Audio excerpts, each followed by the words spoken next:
Noong early 2000s napansin ng United States Army ang isang problema. Mabigat ang mga tangke nila kaya di agad mailipat, habang ang Humvee naman ay magaan para sa matinding labanan. Solusyon? Halata naman, gumawa sila ng sasakyan na nasa gitna at dito papasok ang paksa ng video, ang Stryker. Hindi lang bagong sasakyan ang Stryker, nagdala rin ito ng revolusyon sa mobilidad, proteksyon at digital na pakikidigma ng hukbong katihan. Ginawa ito sa ilalim ng mahigpit na deadline, ipinadala sa gitna ng kontrobersya at agad na isinabak sa labanan. Ito ay naging isang matapang na sugal gamit ang mga teknolohiyang madaling makuha sa panahon ng mga insurrection at banta ng improvised explosive device. At gayunpaman nagbunga ang sugal.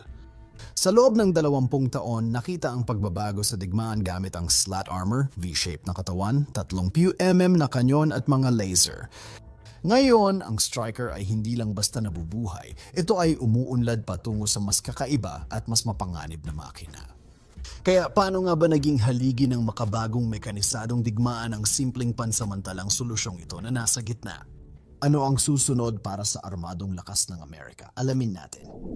At balik tayo sa video natin ngayon. Pinagmulan at mga pag-unlad. Noong late 1970 dekada naranasan ng hukbong katiyan ng Estados Unidos ang sitwasyong parang kay Goldilocks. Sa isang banda, ang mabibigat na armor tulad ng Abrams at Bradley ay napakalakas, ngunit napakabagal nitong maipadala sa labanan. Sa banda sa bilang banda, ang mas magagaan na puwersa, particular na ang mga Humvee, ay mabilis na nakakarating sa lugar, ngunit kadalasan ay hindi tumatagal kapag tuloy-tuloy ang putukan. Noong 1979 talagang pinatingkad ng kampanya sa Kosovo ang problemang ito. Sa operasyong iyon, nagawang iwasan ng United States Forces na bahagi ng K4 na misyon ng NATO ang isang tradisyonal na opensiba laban sa natitirang puwersa ng sentral na pamahalaan ng Yugoslavia habang tinutulungan ang mga Kosovars. Pagkatapos ng matagumpay na pambobomba, naging tagapamayapa na lang sila.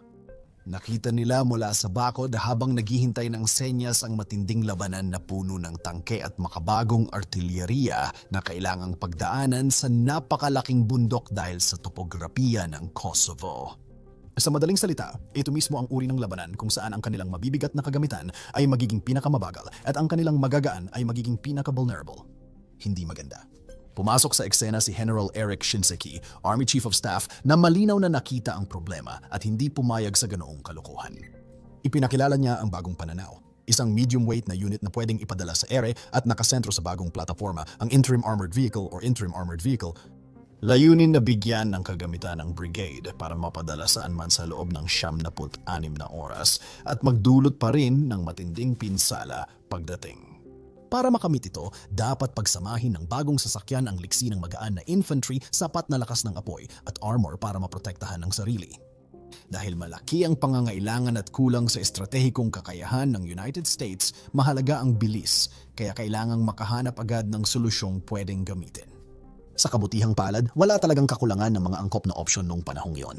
Noong taong 2000, dalawang nangunguna ang lumitaw, ang Canadian-built Light Armored Vehicle, 3 ng General Dynamics at ang upgraded tracked M113 ng United Defense.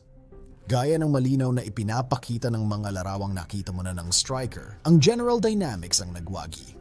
Isto pagkatapos, nagkaroon ng kontrobersya, nagreklamo ang United Defense at sinabing mas mura ang tracked na option nila. Sinuri ng United States Government Accountability Office ang issue pero sa huli, pumabor sila sa Army dahil mas mabilis, mas moderno ang teknolohiya at mas madali i-upgrade ang Light Armored Vehicle, TRES. Pagkatapos maresolba ang issue, formal na iginawad kay General Dynamics ang 8 bilyong kontrata noong Nobyembre 2000 para sa paghahatid ng mahigit 2,100 sasakyan. At sa puntong iyon, para bigyan ng All-American na pagkakakilanlan ang kanilang bagong sasakyan, pinalitan ng Army ang pangalan nito bilang Stryker bilang paggalang sa 2 Medal of Honor recipients na may parehong apelyido. STRYKER sa pamamagitan nga pala kung sakaling nakikinig ka. Para sa 8 bilyong dolyar na iyon, bawat Stryker Brigade Combat Team, na karaniwang kilala bilang Stryker Brigade Combat Team at ang formal na pangalan na kalaunan ay ibinigay sa bisyon ni Shinseki, ay nakatakdang tumanggap ng humigit kumulang 300 sasakyan sa 10 uri na nakalaan para sa particular na misyon. Kasama dito ang infantry carrier, recon mortar, medical anti-tank command at 105mm mobile gun. Dinisenyo ang mga sasakyan para diretsong lumabas mula C-130 papuntang labanan, may onboard digital networks at satellite communications.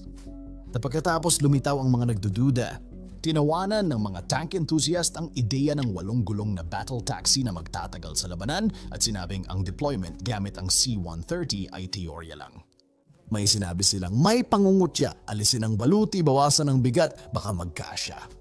Ipinagpatuloy ng hukbo ang proyekto at noong 2002 lumabas na sa production ang mga Striker at agad ginamit. Ang unang Striker Brigade Combat Team, ang ikatlong brigade ng ikalawang Infantry Division ay idineklarang handa sa labanan noong 2003. Saktong-sakto rin ang timing nito kasi taong 2003 sinalakay ng United States at mga kaalyado ang Iraq. Doon, ang tinatawag na pansamantalang sasakyan ay agad na hinarap ang totoong mga kalaban, totoong mga improvised explosive device, at pati na rin totoong pagdududa. Disenyo at mga specification. Sige, bago natin talakayin ang performance ng Striker sa labanan, mahalagang maintindihan muna natin kung ano nga ba talaga ang Striker. Yan ang gagawin natin ngayon. So, galing ka na dyan, di ba? Sa una parang malaking armadong kahon na may gulong lang ito. Hindi ito kasing nakakatakot ng tangke pero mas mabagsik kaysa Humvee. Kapag puno ng gamit pandigma, umaabot ito ng 18 hanggang 19 na tonelada. Sakto lang sa limitasyon ng Air Force na 19 na tonelada para sa C-130 na transport. May haba itong 76 tuldok 5 metro at lapad na 2 tuldok 72 metro. Ang lakas nito ay nagmumula sa 350 horsepower na Caterpillar diesel engine na kayang magpatakbo nito ng hanggang 100 kilometro bawat oras sa kalsada at 80 kilometro bawat oras kapag off-road. Mabilis na ito para sa isang armored na sasakyan at mahalaga ang bilis dahil ito na rin ang sarili nitong protection. Parang cross-country runner din ito dahil sa 8x8 drivetrain, selectable all-wheel drive, central tire inflation, at run-flat tires. Sa totoo lang, mukhang sobrang saya gamitin. 80 km/h kahit off-road, gusto ko yan, medyo masikip sa loob. Karaniwan 2 crew ang kailangan, isang driver, komandante at hanggang 9 na infantry. Papasok ang tropa sa gitna gamit ang dekoryenting rampa at upo sa mga bangkong may seatbelt. Madilim, masikip at maingay sa loob pero mas ligtas ito kaysa sa ordinaryong track. Pagdating sa baluti, ang katawan ay gawa sa mataas na tigas na bakal, particular na idinisenyo laban sa 7.62 mm na bala at mga piraso ng granada. Meron din itong bolted ceramic composite armor mula Engineer Bureau Diesenroth ng Alemanya na nagpapalakas sa protection laban sa Soviet-designed na 57 caliber na bala. Kailangan lang ulitin para malinaw, hindi ito sasakyan na para tiisin ang malalakas na tama. Halimbawa, ang mga bala ng tangke at anti-armor na rocket-propelled grenade ay siguradong tatagos dito. Noong 2004 dahil sa kahinaang ito, nilagyan ng hukbo ng slat armor ang kanilang mga Striker, mga grid na para maagang sumabog ang mga rocket-propelled grenade. Bagamat maring hindi maganda tingnan, talagang epektibo ang mga ito at tiyak na nakaligtas ng maraming buhay. Ang banta ng improvised explosive device sa Afghanistan ang nagtulak sa paglikha ng Double V-hull or Double V-hull. Ipinakilala noong 2011 hinubog ng Double V-hull ang ilalim ng sasakyan gaya ng isang mine-resistant ambush-protected na sasakyan upang ilayo ang puwersa ng pagsabog mula sa mga sakay.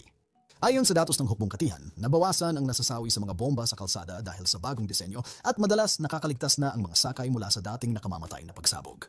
Karamihan sa mga Striker ay may Protector M151 remote weapon station na may M250 caliber machine gun o 40 mm mark, 11 automatic grenade launcher para sa lakas ng putok. Pinapatakbo gamit ang screen at joystick. Pinapanatili ng remote weapon station ang mga taga-baril sa loob ng armor para ligtas sa sniper.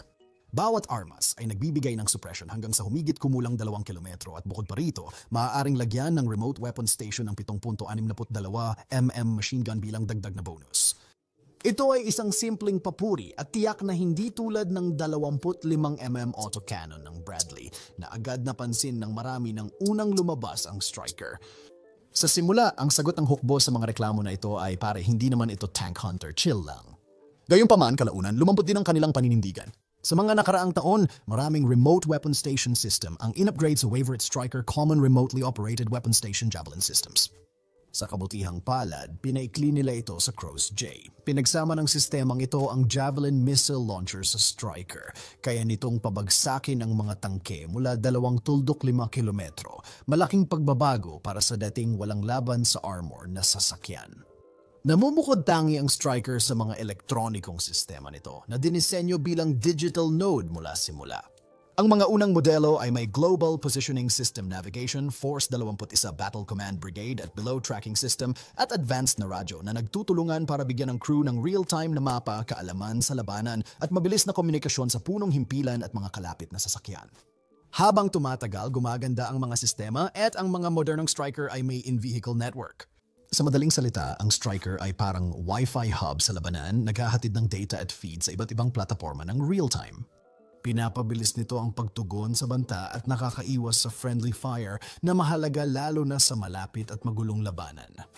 Mula sa ceramic armor at rocket-propelled grenade gauge hanggang digital network at javelin launcher, ang Striker ay lumampas na sa pansamantalang solusyon na una nitong layunin.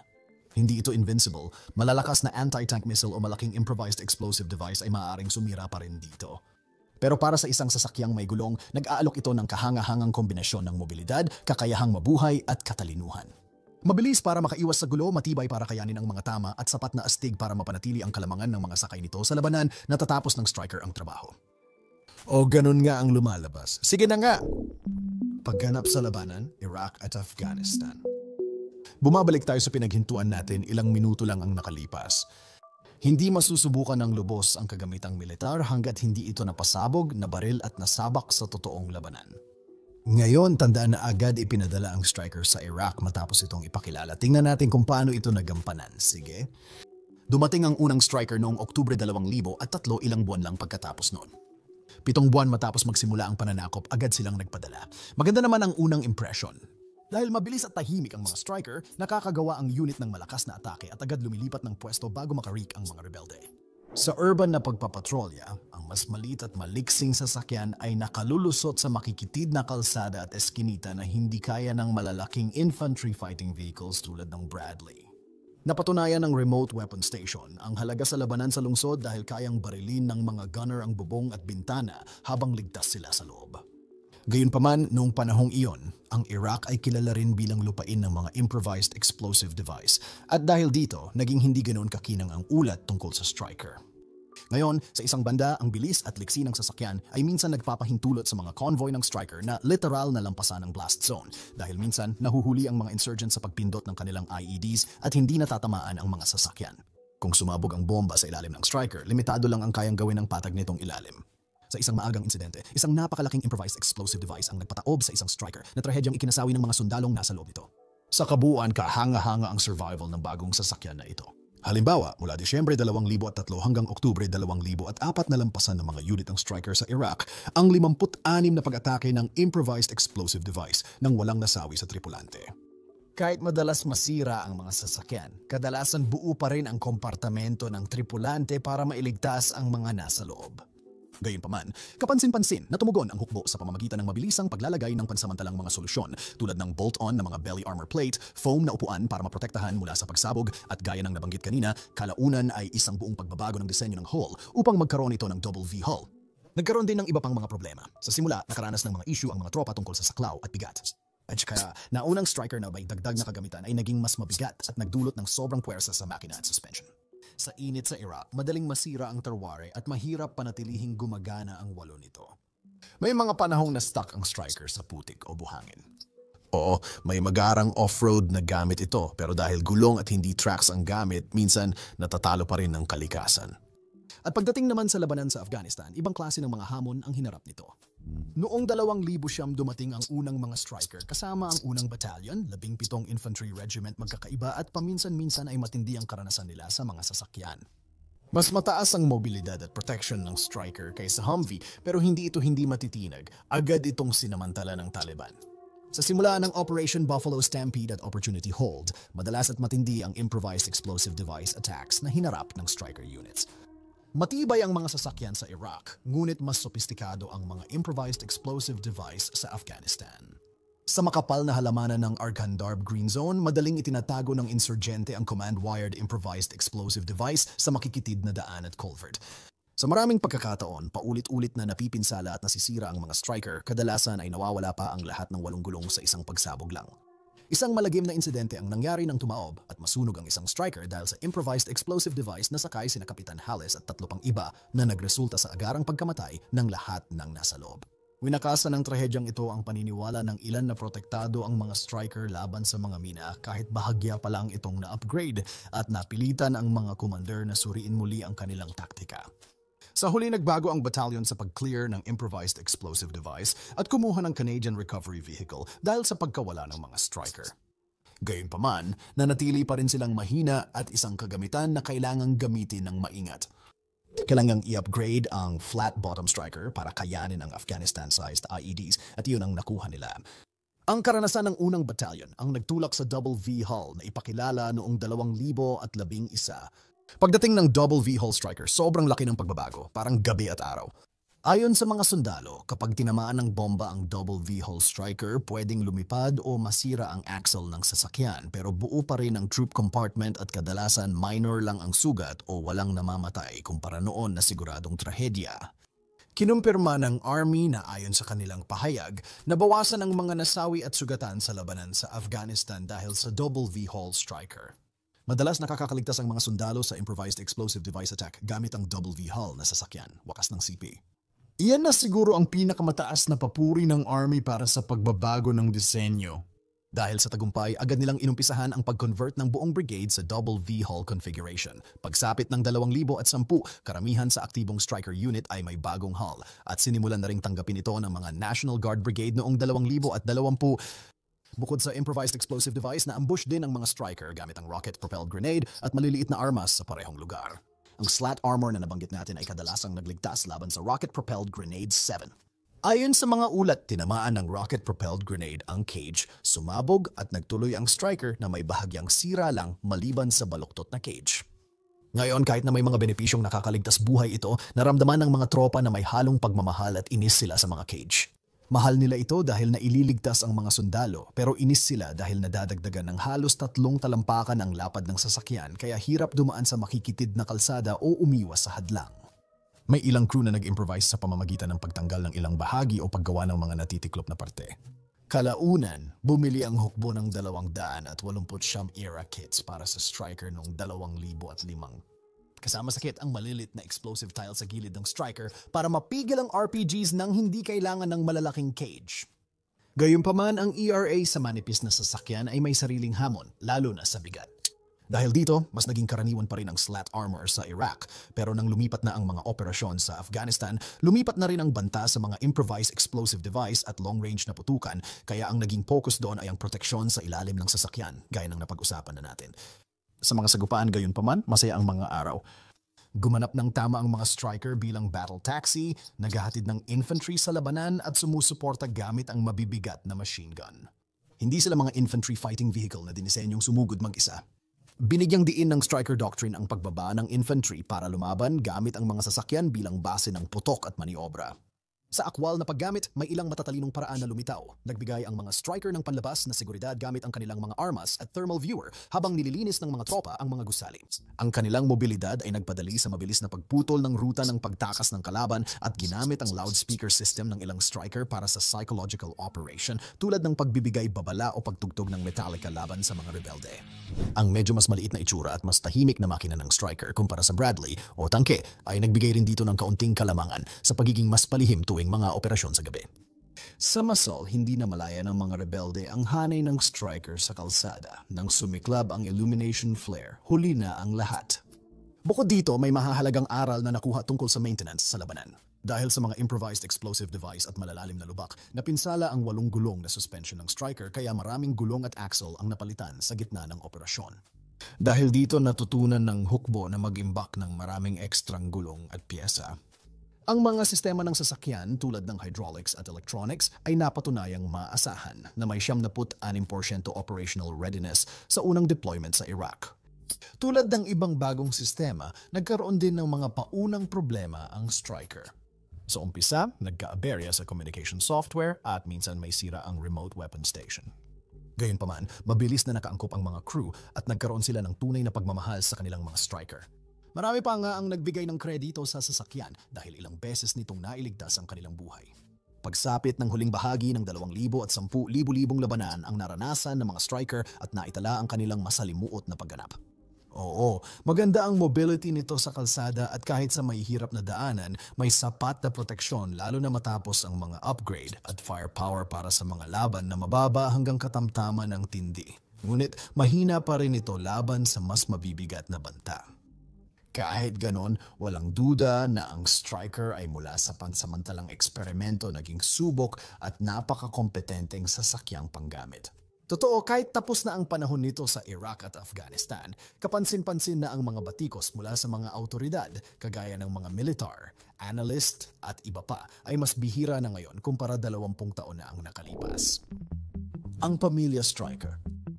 Yan, ngayon, isa sa pinakamatalinong aspeto ng Striker program ay ang pagdidisenyo hindi lang ng isang sasakyan kundi ng isang buong pamilya ng mga ito na gumagamit ng iisang chassis. Nabuo ang modular fleet na may parehong makina, suspension at pagmamaneho kaya mas madali ang logistics, maintenance at training.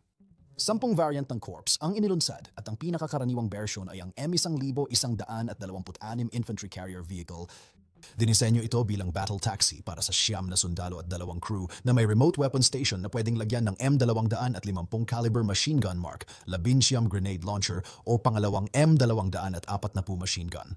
Mas protektado at digital integrated ito kaysa Humvees na pinalitan at may option ng magpaputok ng Javelin missile gamit ang Cross-J upgrade na nagbibigay dito ng bagong kakayahan laban sa tangke. At nandyan din ang M1127 na reconnaissance vehicle na isinakripisyo ang espasyo para sa tropa kapalit ng dagdag na mga sensor at pinahusay na kagamitan sa communication. Pangunahing tampok nito ang mask-mounted long-range advanced scout, tatlo surveillance system na may thermal imaging, zoom optics at laser rangefinder. Pinapayagan ng configuration na ito ang mga scout na magmasid at tukuyin ang mga target hanggang 10 kilometro habang nananatili ang weapon station ng M1126. Pangunahing papel ng reconnaissance vehicle ang mangalap ng impormasyon at magsilbing forward observer at intelligence hub ng brigada. Ang M1126 mobile gun system ay may 105 mm tank cannon para sa direktang suporta sa putukan. Kahit kayang sirain ng bunker at depensa, nagkaproblema ito sa recoil, autoloader at mababa ang kaligtasan dahil walang double V-hull upgrade. Dahil dito, naging bigo ang sasakyang ito at 142 lang ang nagawa bago ito inalis ng hukbo noong 2022. Sa kabilang banda, ang M1129 na mortar carrier vehicle ay napatunayang mas matagumpay. Nagbibigay ito ng dituwirang suporta sa putukan gamit ang 120 mm mortar sa turntable mount sa loob ng katawan at 81 mm o 60 mm na natatanggal na mortar. Pinapayagan ng computerized fire control system ang crew na mabilis magsagawa ng fire missions na sumusuporta sa infantry gamit ang mataas na anggulong putok. Mahalaga ang mga sasakyang ito sa mabundok na bahagi ng Afghanistan kung saan mahirap abutin ng karaniwang artilyeriya.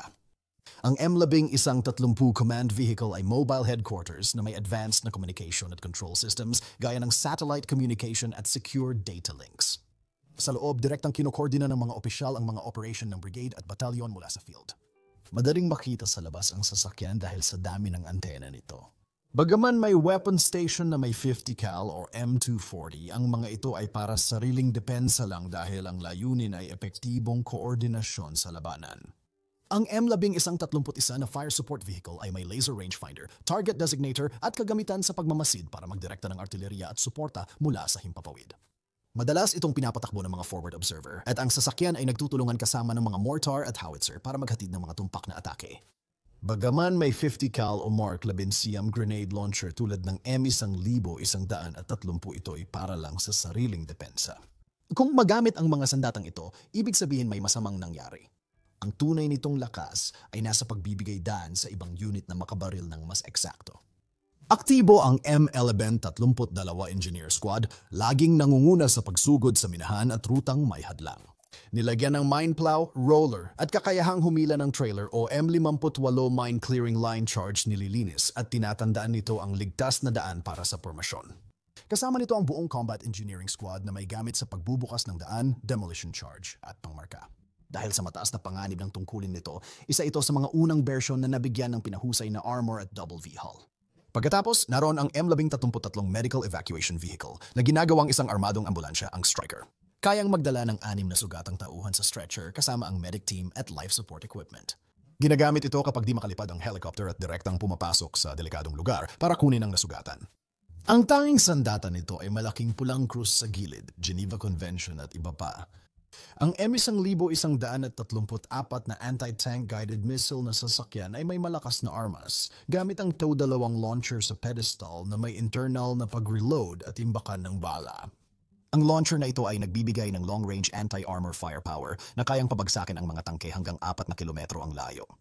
Ideally, gumagana ito mula sa mga ambush or standoff na posisyon. Nagbibigay ang sasakyan ng mahalagang overwatch laban sa mga banta ng armor. Sa wakas, ang M1135 Nuclear, Biological and Chemical Recon ay ginagamit sa pagtukoy ng chemical, biological, radiological at nuclear na sangkap. Kasama nito ang radiation sensor, chemical sampler, air collector at overpressure filtration system para protektahan ang mga tauhan. Pinalitan ng sasakyang ito ang M93 Fox at pinahusay ang kakayahan sa real-time digital reporting para matukoy at mamarkahan ang mga kontaminadong lugar. Sa huli, ang lakas ng Striker ay nasa kung ano ang nagagawa nila kapag magkakasama, hindi sa kaya ng bawat sasakyan mag-isa. Ang M1127 ang tumutukoy ng target. M1131 ang gumagabay sa precision strike. M1129 ang nagbibigay ng fire support. M1132 ang sumisira ng hadlang.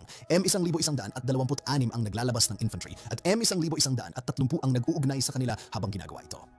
Ito ang combined arms warfare, pinasimple at pinagsama sa isang pamilya ng magkaparehong plataporma na may kanya-kanyang natatanging tungkulin. Tandaan din na hindi lang United States ang gumamit ng modular na paraan. Ang mga bansa tulad ng Alemanya at Pransya ay gumawa rin ng sarili nilang katumbas, gaya ng Boxer at Vehicle Blinded Combat Infantry na pareho ring nakabatay sa ganitong mga konsepto. Ang hinaharap. Bagamat pansamantalang sasakyan noon, ang Striker ay isa na sa pinakanaiangkop na plataporma ng hukbong katihan ng Estados Unidos at mananatili pa ito. Ang nagsimula bilang isang mabilisang solusyon ay tahimik na naging pangunahing bahagi ng estruktura ng puwersa ng hukbong katihan na may mga bagong version at pag-upgrade na patuloy na inilalabas na lampas pa sa inaasahan ng kahit sino noong una. Hindi dito nagtapos ang kwento, tuloy pa rin ang pag-usad nito. Halimbawa, ang Striker A1 na pag-upgrade na nagsimulang ilabas noong 2017 ay nagbigay ng panibagong sigla sa plataporma. Pinalitan ng 350 horsepower na Caterpillar C-Sham engine ng 450 horsepower, pinatibay ang suspension para sa mahigit 60,000 libra at nagdagdag ng 910 amp alternator para sa mas mataas na pangangailangan sa kuryente. Napansin ng mga sundalo ang mga pagbabago, mas mahusay itong umakyat sa matarik, mas maayos ang biyahe at mas kaunti ang aberyang may kinalaman sa kuryente. Mayroong M1276 Dragoon variant na ginawa noong 2018 bilang tugon sa banta ng Russian Infantry Fighting Vehicle. Pinalitan nito ang .50 cal ng 30mm XM813 autocannon sa remote na torre, kasama ang coaxial na M240. Binibigyan nito ang Striker ng kakayahang butasin ang armor at supilin ang target kahit lampas 2,000 metro.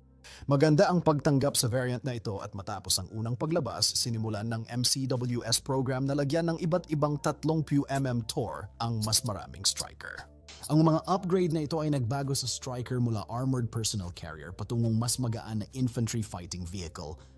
At kung pag-uusapan ang mga posibleng engkwentro laban sa mga puwersa ng Rusya, isa pang natukoy na kahinaan ay nasa loob ng taktikal na antas ng depensa sa himpapawid.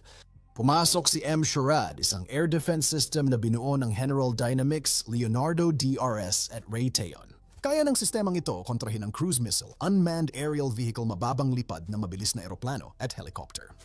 Nagsimulang bumili ang United States Army ng M-Shorad system noong Abril 2021 at ngayon ay ikinakabit na ito sa mga M1000-126 variant. At bakit nga ba pinipigilan ng mga missile? Ang DM-Shorad ay mas pinaunlad pa sa pamamagitan ng paglalagay ng 50 kilowatt na laser. Dinisenyo ito para tunawin ang mga drone, mortar at mga paparating na bala. Ang laser system na ito ay nagpapakita ng seryosong pag-angat sa kakayahan. Sinubukan noong 2021 at ineksperimento noong 2022, patuloy na pinapaunlad ang mga laser striker at nagpapakita na ng malaking potensyal. Isa pang bentahe, halos zero ang gastos kada putok. Isang galon ng diesel ay kayang magpaandar ng 2 dosinang zap na mas mura kaysa sa paggamit ng bala at missile para sa parehong epekto, kaya't tinitingnan ang sistema bilang matipid na sagot laban sa murang drone group. Narito rin ang Terrestrial Layer System Brigade Combat Team variant ng Lockheed Martin na ginagawang mobile electronic warfare node ang Striker. May mga sensor, jammer at signal intercept gear ang mga Striker kaya nilang hanapin, guluhin at lokohin ang communication at drone feed ng kalaban. Kahit kulang ang impormasyon tungkol sa variant na ito, pinatunayan ng Lockheed Martin na totoo ito, kaya nariyan na. Sinubukan ng Army ang active protection system gaya ng Iron Curtain at Strike Shield para sa mga Striker. Mahirap ang integration ngayon dahil sa laki, bigat at issue sa kaligtasan. Gayunpaman pareho pa rin ang layunin, maprotektahan laban sa anti-tank guided missiles at RPGs gamit ang automatikong pagharang. Habang ang mga tangke tulad ng Abrams ay gumagamit na ngayon ng active protection system gaya ng Trophy, ang hinaharap para sa Striker active protection system ay malamang na nasa magagaan at posibleng laser-based na mga option na kasalukuyang dinidevelop. Sa nitayos ng bayad, umaasa ang mga crew sa situational awareness, mga maniobra at mga patong ng armor at usok. Kasama rin dito ang Army research sa hybrid electric striker na nag-aalok ng tahimik na operasyon, mababang heat signature at mas mataas na onboard power. Mainam para sa mga gamit na mataas ang konsumo sa kuryente tulad ng laser, jammer at command suites. Pwedeng maging drone command vehicle o magpatakbo ng unmanned platform ang ilang striker. Ang robotic na striker wingman na nagsisiyasat, umakit ng putok o naglalabas ng loitering munitions ay hindi na malayong mangyari ngayon. Hindi natin masyadong alam ito. Ang Striker Mission Command on the Move variant, na kilala bilang Mission Command on the Move, ay unang ipinakita noong Oktubre 2024 at hindi nagbahagi ng maraming detalye ang General Dynamics. At iyon lang para sa Striker. Ito ay nilayon bilang pansamantalang solusyon, isang pansamantalang ayos, isang pansamantalang pamalit hanggang sa may mas mabuting dumating. Mahigit 20 taon na nananatiling nasa serbisyo ang Striker na upgrade, mas pinalakas at mas mahalaga ngayon. Nakipaglaban ito sa disyerto at bundok na kaligtas sa pananambang at improvised explosive device at nagdala ng libu-libong tropa sa mga combat zone sa buong mundo. Hindi masama para sa sasakyang gawa sa mga piyesang mula Canada at dahil sa pampulitikang pangangailangan. Oo, hindi ito perpekto, hindi ito kailanman magiging tangke at hindi rin ito nagpapanggap na isa. Habang nagbabago ang labanan gamit ang drone, laser, electronic warfare at mabilis na murang banta, umaangkop ang Striker. Hindi lang ito nabubuhay sa ika-21 siglo, nakikisabay din ito sa mga pagbabago. Dahil dito, mula battlefield taxi hanggang digital death wagon, maaring hindi ang Striker ang pinakakapansin-pansin sa garahe ng hukbo, pero ito marahil ang pinakamaraming gamit. Hanggat patuloy na may mga bagong digmaan na dumarating sa pintuan ng Amerika, patuloy na gagamitin ang Striker. Salamat sa nude.